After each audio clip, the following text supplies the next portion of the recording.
Oh my god, qu'est-ce qui se passe dans ma bouche? Excuse-moi de commencer la vidéo comme ça. Est-ce qu'il y a quelque chose qui s'est cassé dans ma bouche? Et puis aujourd'hui, je vais vous parler des marchés où je pense que vous devrez vendre en dropshipping. Des marchés sur lesquels il y a beaucoup de chiffres à se faire. Des marchés sur lesquels j'ai fait moi-même beaucoup de chiffres et les marchés sur lesquels je ne pense pas qu'il y a du chiffre à se faire. Donc, si on commence, je vais vous conseiller à tous de vendre sur le marché français. Okay? Qu'est-ce que je veux dire par français? La France, la Belgique et le Canada. Le Canada, Québec. À mes débuts dans le dropshipping, je pense qu'il n'y avait personne qui vendait au Canada, Québec, puisqu'il n'y a pas beaucoup de gens qui connaissaient le Québec. Le Québec est la seule province au Canada où on parle français. La langue première est le français. Alors qu'au Canada, normalement, partout, c'est l'anglais qu'on parle. Je me rappelle avec mes amis, les gars, je me rappelle, on a eu l'idée de venir vendre ici au Québec, puisque quand on a commencé le dropshipping, on vendait tous en France, comme tout le monde. Là, maintenant, on était comme, mais les gars, pensons-y.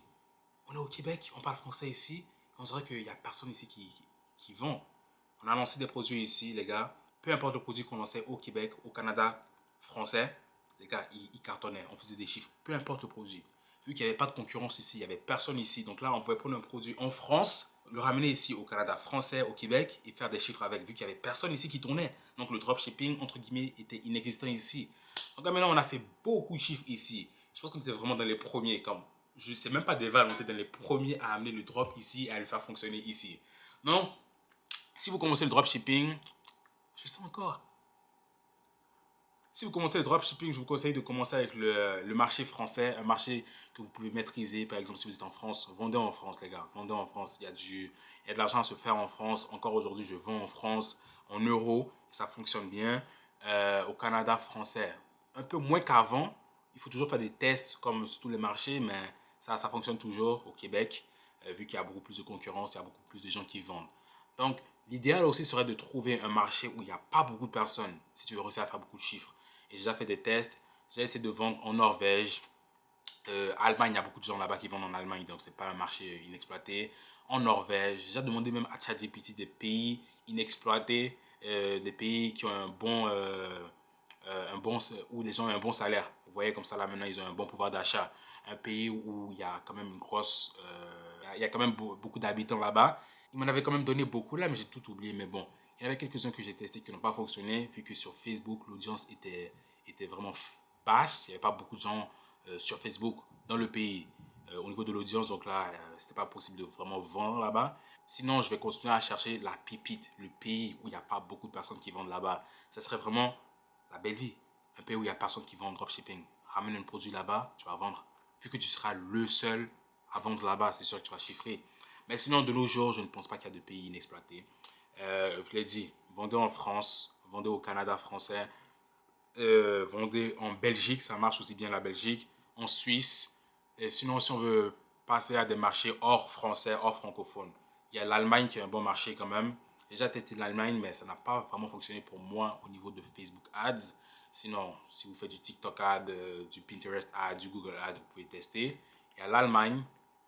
Il y a aussi l'Australie qui fonctionne très bien. J'ai vu beaucoup de gens chiffrer en Australie. J'ai déjà essayé moi aussi. Ça n'a pas beaucoup fonctionné pour moi. Et tous ces tests-là que j'ai fait, c'était au niveau de Facebook Ads, à la publicité, au niveau de la publicité Facebook. Sur ces marchés-là, il faut savoir qu'il y a beaucoup de gens qui tournent là-bas. Il y a beaucoup d'Américains qui tournent là-bas. Des Américains qui mettent du budget du genre 10 000 balles toutes les semaines. Donc, de la concurrence, il y en a beaucoup là-bas. Donc, on a dit Allemagne, on a dit Australie. Il y a aussi la Norvège aussi est un marché assez inexploité. J'ai testé là-bas les NOK. C'est ça leur monnaie, là. Les NOK, j'ai testé. Et puis ça a quand même bien fonctionné, mais j'ai vendu quoi? J'ai vendu des gants. Des gants là-bas. Et on était vers, je pense, une période hivernale. Donc j'ai vendu ça là-bas. Et ça, les bénéfices n'étaient pas trop là, mais je faisais des ventes là-bas quand même. Qui sait, peut-être j'aurais dû tester plus de produits. Mais sinon, il y a la Norvège qui est bien aussi. Les États-Unis, ah, comment on va oublier les États-Unis? Ah, ça c'est le pire marché.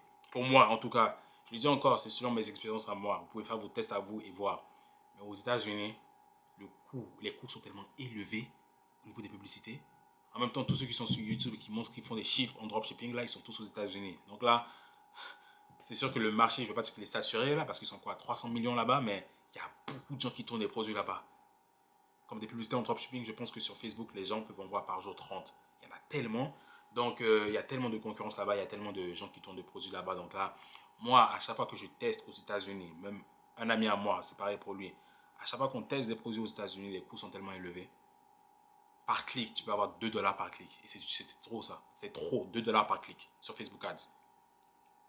Un CTR, tu peux en avoir un CTR de quoi? Un. Il peut vraiment être bas ton CTR. Un coût par 1000, un CPM, tu peux en avoir de 30 dollars. J'ai déjà eu des CPM de 30, 50 dollars même. C'est trop élevé les coûts là-bas. Ça me fait peur quand je teste des produits aux États-Unis.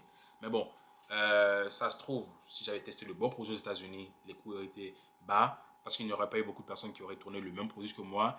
Et il faut aussi savoir que la plupart des produits qui tournent en France, au Canada, en Belgique, sur tous ces marchés-là, sont des produits qui sont pris aux États-Unis. Donc, c'est des gens qui ont testé le produit en premier aux États-Unis, qui l'ont fait marcher bien là-bas. Là, il y a des gens qui sont en France, qui ont vu le produit qui fonctionnait bien aux États-Unis et qui l'ont ramené en France, etc. Et il faut aussi. C'est aussi pareil pour le Canada anglais. Depuis le début, je vous parlais du Canada français, du Québec et tout. Le Canada anglais, ça aussi, c'est un marché sur lequel ça a été difficile pour moi de faire des ventes. J'en ai déjà fait, mais j'étais pas vraiment rentable. Et les coûts aussi sont élevés. Et pourquoi? C'est parce que les gens, ceux qui sont aux États-Unis, ciblent aussi le Canada. Donc là, ceux qui mettent du 15 000 balles par semaine, là, vous voyez les gros, ceux qui ont du budget limité, je sais pas quoi, là, ils visent. La plupart visent les États-Unis, le Canada anglais et l'Australie. Même les UK. Les UK aussi, c'est quand même. UK aussi, c'est un marché assez cher. Mais ouais. Donc voilà pour la vidéo, les gars. En conclusion, si vous commencez en dropshipping, vous voulez faire des ventes, vendez sur le marché français. Ok, allez-y simple. Allez-y avec un marché que vous connaissez. Et par la suite, si vous voulez tester autre marché, vous pouvez le faire. Vous avez le choix, l'embarras du choix. Faites des recherches. Regardez si le pays, il y a beaucoup d'habitants là-bas, s'ils ont un fort pouvoir d'achat et s'il y a aussi la connexion. Quel pays n'a pas de connexion en ligne, mais s'il y a des gens qui aiment ça, effectuent des achats en ligne, et là maintenant vous pouvez tester là-bas. Mais sinon, selon mes expériences, là où j'ai fait le plus de chiffres dans toute ma life, c'était en France, euro, et au Canada, Québec, Canada français, dollar canadien.